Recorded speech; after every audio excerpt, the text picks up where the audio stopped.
Assalamualaikum warahmatullahi wabarakatuh. Salam sobat hobi bola. Matchday kedua Euro 2024 telah selesai digelar atau dimainkan. Dan tentu ada beberapa fakta dan hal-hal yang menarik di matchday kedua ini. Kita mulai dari grup A terlebih dahulu, yaitu diawali dengan Jerman. Timnas Jerman atau tim tuan rumah yang berhasil memastikan diri atau tim pertama yang berhasil memastikan diri lolos ke babak 16 besar. Tentu ini berkat hasil yang diraih oleh Jerman setelah mengalahkan Hungaria di matchday kedua dengan skor 2-0 ya. Tentu dengan dua kemenangan yang sudah diraih Jerman di babak grup ini. Pertama menghadapi Skotlandia dan kedua mengalahkan Hungaria dengan raihan 6 poin cukup untuk mengantarkan Jerman lolos ke babak 16 besar.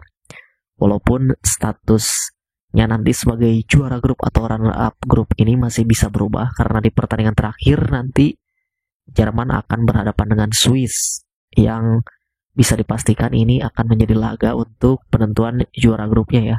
Tetapi walaupun kalah nanti Jerman di pertandingan terakhir melawan Swiss, itu tidak merubah kelolosan Jerman ke babak 16 besar. Jika kalah Jerman tetap lolos seperti itu. Dan tentu Jerman berhasil lolos ke babak 16 besar ini diraih juga tanpa adanya sebab. Pasti ada sebab ya. Kita tahu bahwa Jerman memang jauh sebelum pergelaran Euro ini, apalagi setelah Piala Dunia 2022 kemarin, ya bisa dikatakan Jerman benar-benar ancur-ancuran ya dari segi permainan, dari konsistensi permainan juga gitu. Apalagi setelah Piala Dunia lalu mereka beberapa kali menjalani laga uji coba, itu benar-benar bisa kehitung gitu. Jerman beberapa kali menang di pertandingan-pertandingan uji coba, baik setelah baik di Piala Dunia, setelah Piala Dunia dan sebelum Euro digelar atau di beberapa kali uji coba sebelum Euro. Nah tentu juga sebelumnya memang ditangani oleh Hansi Flick, lalu Hansi Flick dipecat dan digantikan oleh Julian Nagelsmann.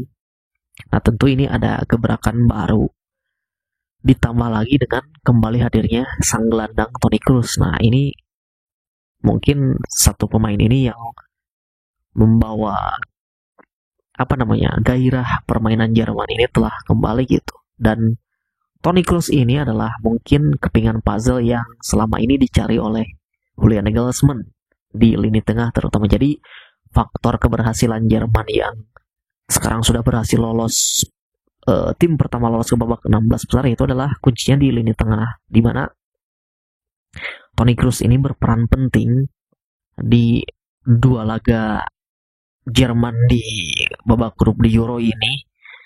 Selain dia benar-benar menjadi dinamonya Jerman di lini tengah, dia juga benar-benar piawai dalam mendistribusikan bola ke seluruh penjuru lapangan. Lalu juga selain piawai mendistribusikan bola, ditunjang juga dengan akurasi passing, akurasi umpan yang sangat-sangat ngeri ya, sangat-sangat luar biasa dari akurasi umpan dari Toni Kroos ini. Selain itu juga dalam urusan menjaga kedalaman lini tengah Jerman, Toni Kroos juga sudah tidak diragukan lagi ya, beberapa kali juga membantu memotong serangan-serangan lawan gitu. Lalu juga ada ditambah dengan Robert Andrich ya. Ini gelandang Bayer Leverkusen ya, usianya memang tidak muda ya, 29 tahun, tetapi juga dia baru debut kayaknya ya, baru debut di timnas Jerman.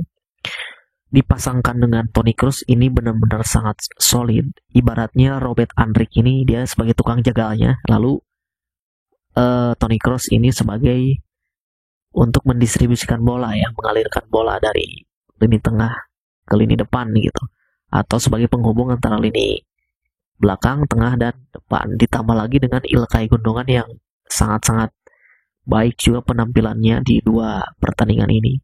Jadi Ilkay Gundogan ini diplot sebagai pemain nomor 10 di timnas Jerman. Nah, ketika sebelumnya belum kembali Toni Kroos, Ilkay Gundogan ini sempat bingung gitu. Dia diplot sebagai nomor 10, tetapi juga kadang-kadang terjadi di atas lapangan itu dia bisa jadi nomor 6, nomor 8, jadi masih bingung. Tetapi setelah adanya Toni Kroos, dia benar-benar leluasa untuk membantu lini serang timnas Jerman, dan tentu Ilkay Gundogan ini sangat-sangat membantu sekali kemarin di 2 laga terakhirnya Jerman ini, apalagi di pertandingan melawan Hungaria ya, 2 gol yang tercipta juga dari sumbangsih dia gitu, dua-duanya. Nah, itu dari Jerman. Lalu yang kedua ada Spanyol. Spanyol juga berhasil menyusul Jerman menjadi tim kedua yang berhasil lolos ke babak 16 besar setelah mengalahkan Italia di matchday kedua kemarin ya. Spanyol ini memang ya, kita lihat kemarin di awal bisa dibilang ini sebagian besar pemainnya adalah bocah-bocah ya. Kita tahu Lamine Yamal di usia 16 tahunnya ini yang berhasil debut pertama kalinya di Euro, dan ini debutnya sangat-sangat luar biasa ketika dihadapkan dengan para pemain Italia. Itu dia berhasil mengacak-ngacak lini pertahanan Italia yang bahkan Federico Di Marco dikatakan back kiri terbaik Serie A. Itu sangat-sangat repot menghadapi Lamine Yamal kemarin ya. Lamine Yamal berhasil mengacak-ngacak Federico Di Marco dan sangat-sangat kewalahan menghadapi Lamine Yamal. Begitupun juga dengan Nico Williams ya. Ya, kita tahu bahwa skuad Italia saat ini memang ya tidak bisa diharapkan lebih mungkin ya, berbeda dengan di edisi sebelumnya, karena mungkin beberapa orang mengatakan bahwa Italia saat ini hanya mengandalkan Nicolo Barella, lalu mengandalkan juga kecepatannya dari Federico Chiesa, itu tidak cukup untuk menghadapi tim yang determinasi tinggi seperti Spanyol gitu, sangat-sangat kesulitan. Makanya walaupun memang terjadi ya ini gol terciptanya itu dibunuh diri ya, karena mereka terus ditekan terus-menerus oleh Spanyol, diacak-acak di sisi sayap melalui skill-skill individu para pemain Spanyol yang mereka kewalahan dan akhirnya membuat kesalahan, yaitu backnya mereka Ricardo Calafiori yang membuat gol bunuh diri ya, seperti itu. Lalu juga ada yang terakhir, tim ketiga yang lolos yaitu ada Portugal. Semalam ya berhasil menang dengan skor meyakinkan 3-0 melawan Turki ya. Tetapi ada juga yang menarik di pertandingan Portugal ini. Memang sih di sebelumnya Portugal ini diprediksi bakal bisa meraih 3 poin melawan Turki dan lolos ke babak 16 besar. Ternyata ya benar saja, tetapi ada yang menarik bahwa seorang Cristiano Ronaldo dengan usianya yang sudah tidak muda lagi, benar-benar sesuai dengan usianya dia bermain sangat-sangat dewasa ya di pertandingan tadi malam gitu. Secara tidak langsung mungkin dia mengajarkan kepada pemain-pemain yang egois untuk tidak bermain egois ya. Ya, salah satunya Bruno Fernandes. Tapi juga dilihat dari pertandingan semalam itu memang terkadang Portugal ini lambat ya untuk para pemain lini tengah atau lini belakang Portugal ini telat itu untuk terkadang lambat untuk melakukan serangan gitu. Beberapa kali Cristiano Ronaldo atau para pemain sayapnya ini berdiri kosong, itu para pemain tengahnya terlambat untuk memberikan umpan-umpan terobosan. Itu harusnya dimanfaatkan oleh para pemain Portugal yang memiliki kecepatan ya, seperti itu. Jadi ada 3 tim yang sudah lolos, Jerman, lalu ada Spanyol dan Portugal ya. Jadi sudah 3 tim, sisa 13 tim lagi, sisa 13 jatah lagi yang akan diperebutkan oleh 20 negara nantinya. Karena 3 tim udah lolos dan 1 tim ini sudah dipastikan gugur ya, yaitu Polandia yang sudah tidak ada harapan lagi. Jikapun menang di pertandingan terakhir melawan Prancis, mereka juga tidak akan bisa lolos ya, karena sudah kalah head to head untuk Polandia ini. Jadi masih ada 13 jatah lagi yang akan diperebutkan oleh 20 negara lainnya. Seperti itu. Jadi selain dari 3 tim itu yang lolos, juga ada fakta-fakta yang unik lainnya, di mana peringkat 3 terbaik saat ini